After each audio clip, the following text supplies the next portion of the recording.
Right breaking news చూస్తున్నాం. పాక్ ఆక్రమిత కశ్మీర్ లో రాజకీయ ఉద్రిక్తతలు తారాస్థాయికి చేరాయి. శాసనసభ ఎన్నికల ముందు రిజర్వేషన్ల విధానాన్ని వ్యతిరేకిస్తూ ప్రారంభమైన నిరసనలు హింసాత్మకంగా మారాయి. నిరసనకారులు భద్రతా బలగాల మధ్య ఘర్షణలు చోటు చేసుకోవడంతో పరిస్థితి ఉద్రిక్తంగా మారింది. ఇక భద్రతా దళాల కాల్పుల్లో 30 మంది వరకు మరణించగా 200 మందికి పైగా గాయపడినట్లు సమాచారం. ఇక గాయపడిన వారిలో పలువురి పరిస్థితి విషమంగా ఉన్నట్లు తెలుస్తోంది.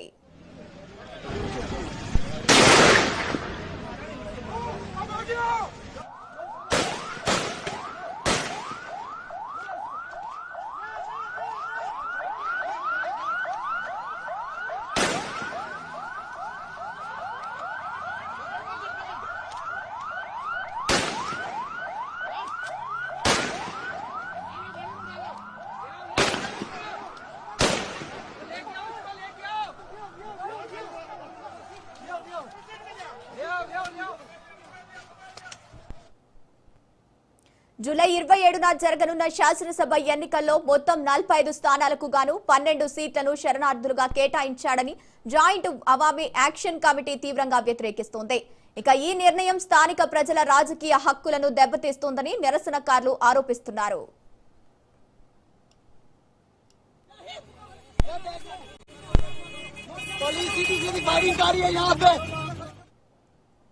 ఇక మరోవైపు తమ ఉద్యమాన్ని అణిచివేసేందుకు ప్రభుత్వం హింసాత్మక చర్యలకు దిగిందని జేఏఏసీ నాయకులు మండిపడుతున్నారు. ఇక ఇదే అంశానికి సంబంధించి పూర్తి డీటెయిల్స్ మా ఇన్పుట్ ఎడిటర్ శ్రీకాంత్ లైవ్ ద్వారా అందిస్తారు. Srikanth. Gangotri, good afternoon. So Pakistan గత వారం రోజులుగా పాకిస్తాన్ అట్టుడుకుతోందని చెప్పాలి.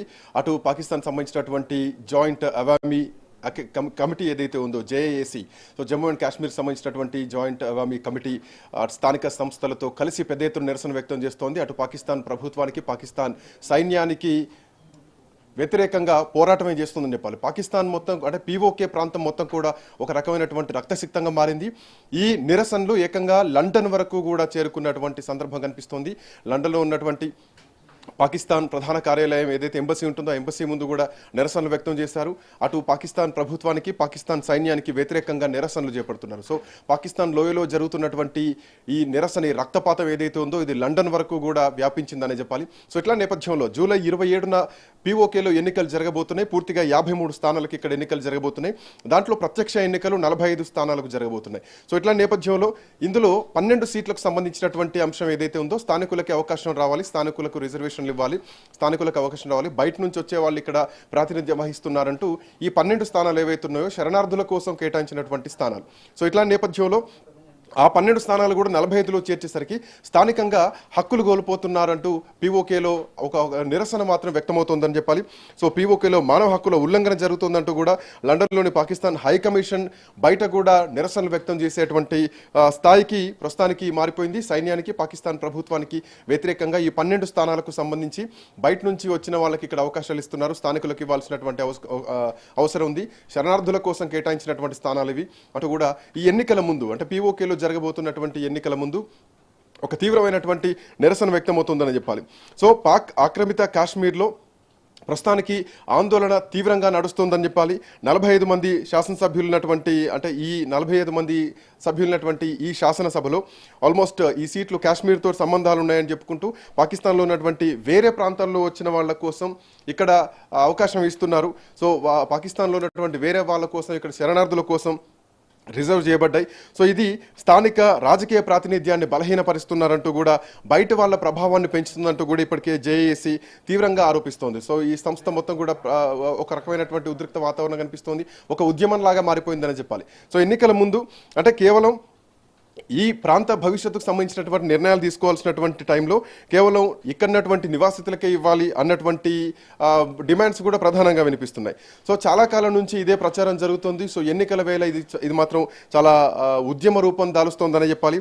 జేఏసీ ఈ సీట్లను రద్దు చేయడానికి ప్రచారం అయితే చేస్తోంది. సో ఇక్కడ స్థానికులకు అవకాశం కల్పించాలి, బయట ప్రాంతం వాళ్లకు అంటే శరణార్థుల కోసం ఎవరైతే ఉన్నారో శరణార్థులకు కూడా అవకాశం రావాల్సినటువంటి అవసరం ఉందంటూ ఈ 12 స్థానాలకు సంబంధించినటువంటి ఇష్యూ మాత్రం తీవ్రంగా నడుస్తుంది. ప్రస్తుతానికి సైన్యానికి, ప్రభుత్వానికి వ్యతిరేకంగా నిరసనలు వ్యక్తం చేస్తున్నారు. దీంట్లో ఇప్పటికే సైన్యం చేస్తున్నటువంటి ఈ కాల్పుల్లో చాలా మంది ఇప్పటికీ ఆ గొడవల్లో ఆ కాల్పుల్లో చాలా మంది గాయపడ్డ వాళ్ళు కూడా ఉన్నారు.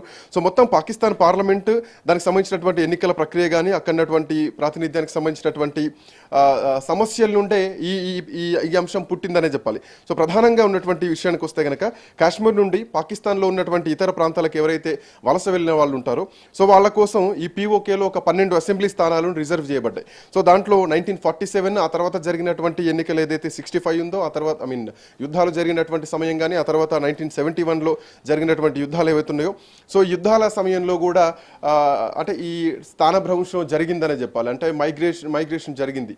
సో ఇందులో శరణార్థుల కోసం కేటాయించబడ్డటువంటి స్థానాల్లో ఎక్కడి నుంచో వచ్చి ఇక్కడ శరణార్థుల కోసం కేటాయించబడ్డటువంటి స్థానంలో సో స్థానిక బలం లేకుండా పోతోంది అని ఈ 45 ఏదైతే ఈ 12 ఉన్నాయో ఈ 12 కూడా ప్రత్యక్ష ఎన్నికలు చేస్తున్నారు, రిజర్వేషన్ లేకుండా చేస్తున్నారు అన్నది పాకిస్తాన్ ప్రభుత్వం మీద సైన్యం మీద ప్రస్తుతానికి అక్కడటువంటి జేఏసీ చేస్తున్నటువంటి డిమాండ్. సో ప్రజల రాజకీయ నాయకత్వాన్ని బలహీనపరుస్తున్నాయి, స్థానిక ప్రజలకు ఇబ్బందిగా ఉంది, స్థానిక ప్రజల హక్కులు కోల్పోతున్నారంటూ ఒక హక్కుల కోసం పోరాడుతున్నటువంటి ఈ ఆరోపణలో జేఏసీ ఖచ్చితంగా ఈ అంశాన్ని ఇంకా ముందుకే తీసుకెళ్తుంది. బట్ ఒక రకమైనటువంటి ఉద్రిక్త వాతావరణం అయితే నడుస్తోంది.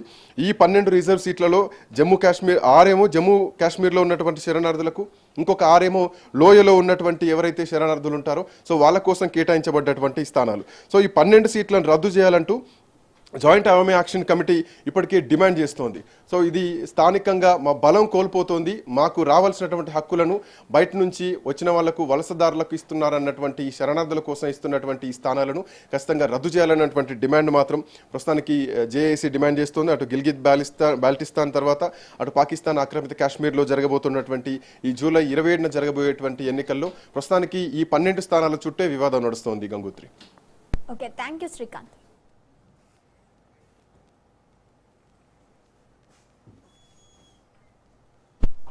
బులెటిన్లో షార్ట్ బ్రేక్ తీసుకుందాం. Keep watching Raj news.